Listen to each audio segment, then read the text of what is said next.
In this lecture, I will give some introduction to fracture mechanics. So when we talk about fracture mechanics, what do you know about it? Fracture mechanics is the discipline that concerned with the behavior of materials that containing cracks or other small flaw. And when I say the term flaw, it refers to features such as a small pore or hole, inclusion, or micro crack.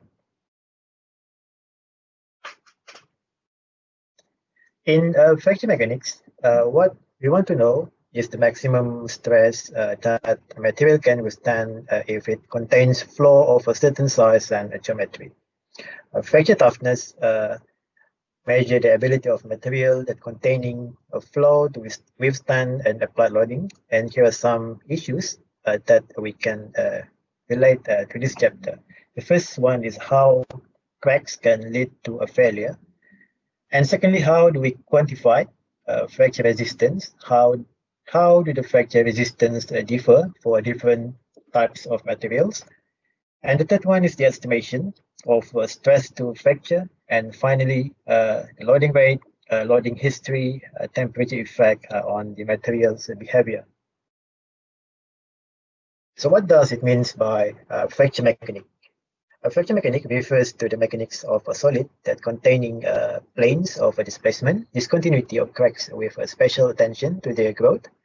And failure theory is a theory that determines the material failure by energy criteria, possibly in conjunction with strength or yield strength criteria. And failure theory also considers failure to be propagating throughout the structure rather than simultaneous throughout the entire failure zone or surface. So now we will discuss some of the importance of fracture mechanics. Fracture mechanics is very important, especially for the first one in terms of a selection of material. If we know the maximum size flow, let's say the maximum size flow is A. That's what we can see in the figure here. And the magnitude of the applied stress, we also know that. We also know the magnitude of the applied stress. So we can select a material that has a fracture toughness. Kc is a fracture toughness that is large enough to prevent the flaw from growing. And the second one is in terms of a design of a component. So let's say that if we know the maximum size of any flaw and the material, and therefore its fracture toughness value, so we can calculate the maximum stress that the component can withstand. Then we can size the part appropriately to ensure that the maximum stress is not exceeded.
So here we will talk some about the difference between fracture and failure.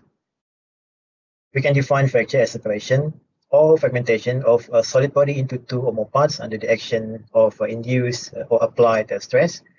And on the other hand, as we already know from what we have learned in previous lecture, failure is the state or condition of not meeting a desirable or intended objective of the object or material. So we can arrange the sequence like this. First, we have a damage, and damage will lead to failure, and finally, failure will cause the materials to fracture.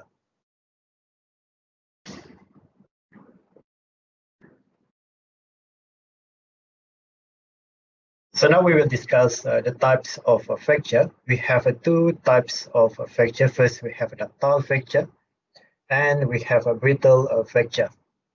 So in a ductile fracture, the material will undergo a substantial plastic deformation with a high energy absorption before fracture, like what we can see in the figure here. This is the example of a ductile fracture of a pipe. We can see that the pipe is still in one piece, although we have a huge fracture here. And secondly, we have a brittle fracture, where the materials will remain perfectly elastic up to the fracture point, and the energy absorption is low, and this brittle fracture is mainly due to the existence of tiny cracks on the surface. And here in the figure, we can see the example. We can see the example of a brittle fracture, where the material will be shattered into many little pieces.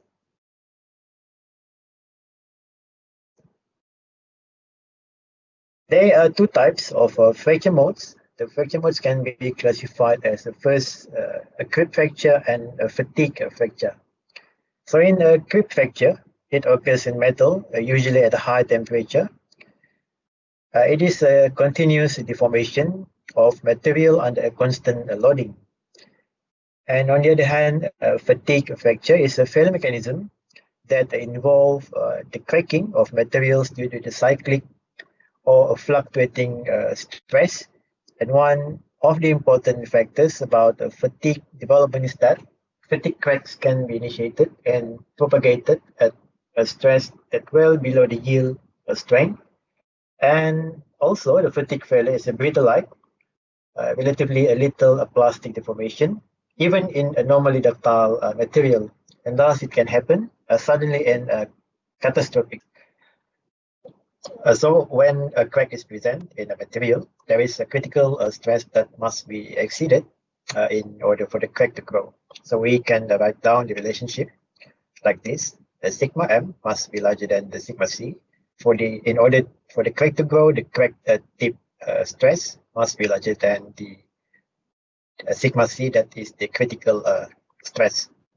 The level of stress required is defined by the amount of work that must be done for the crack growth, and this level of work is referred to as material toughness, or G sub C. So remember that material toughness is the amount of work required for the crack to grow.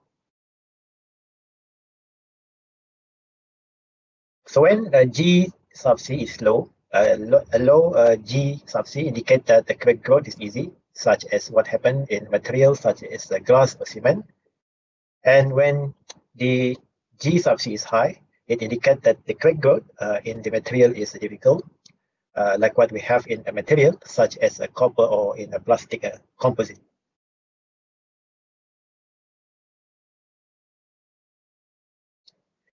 So here we have a fracture mechanics versus strength of material. The strength of material is also known as mechanics of material, is focused on analyzing the stress and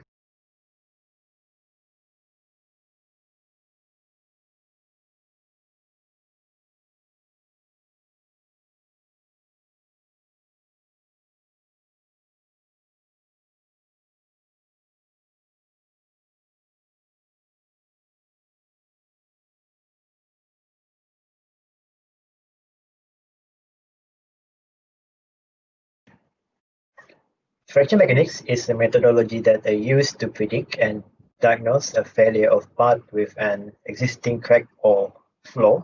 The presence of a crack in a part magnifies the stress in the vicinity of the crack and may result in failure prior to the predicted using a traditional strength of material methods. On the other hand, fracture toughness is a material that can resist applied stress intensity up to a certain critical value, above which the crack will grow in an unstable manner, and as a result, a failure will happen. This critical stress intensity is the fracture toughness of the material. The fracture toughness of a material dependent on many factors, including environmental temperature, environmental composition, for example, the fresh water, salt water, and etc. The loading rate, material thickness, material processing, and crack orientation to a grain direction.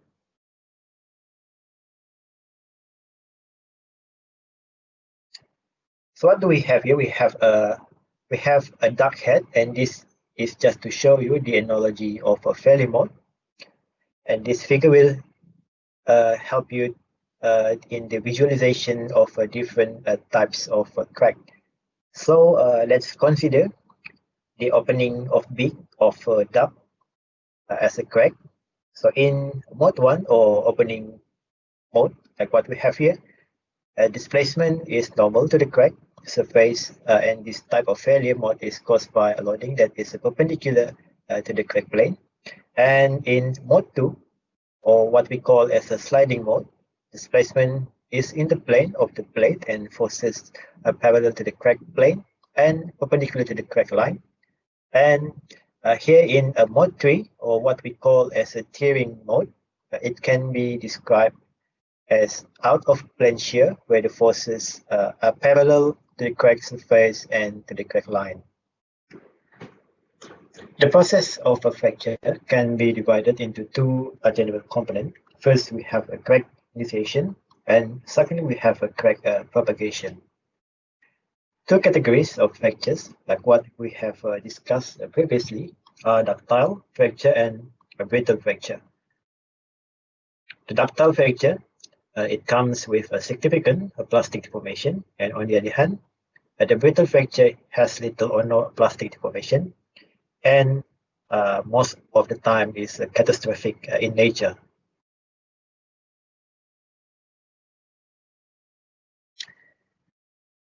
The prerequisite for crack propagation is that the stress at the tip of the crack must exceed the theoretical cohesive strength of a material. The basic stress analysis calculation assume that the component are smooth, like what we have here. We assume that the components are smooth, have a uniform section, and has no irregularities. But of course, in practice, virtually all engineering components have to change in section or in shape, and this change in shape will affect the stress flow line, and as a result, like what we can see in the figure here, it will cause stress concentration at a certain point.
So here we have some examples of stress tracer.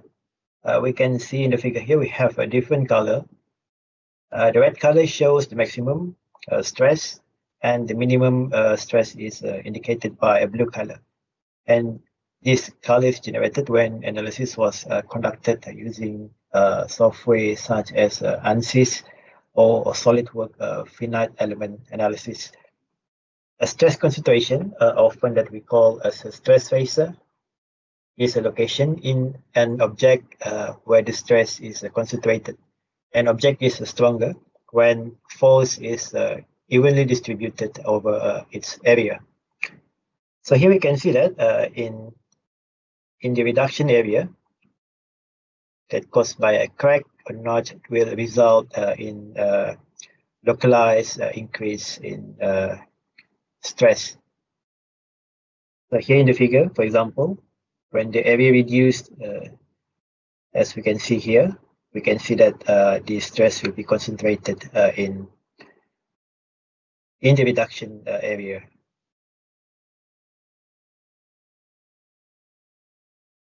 And here we have another example of a stress concentration.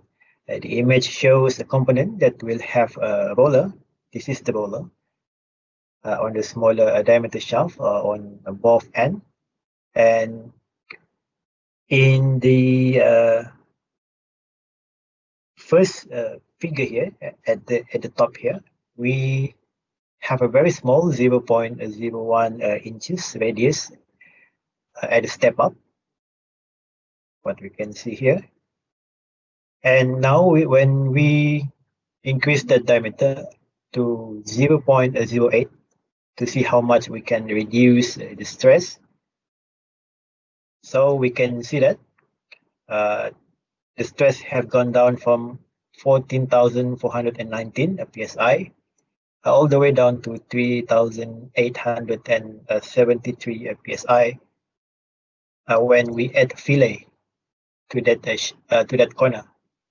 So what we can conclude here is that the stress concentration can be reduced by increasing the fillet diameter. We're adding a solve or edge to that sharp corner to decrease the concentration of stress.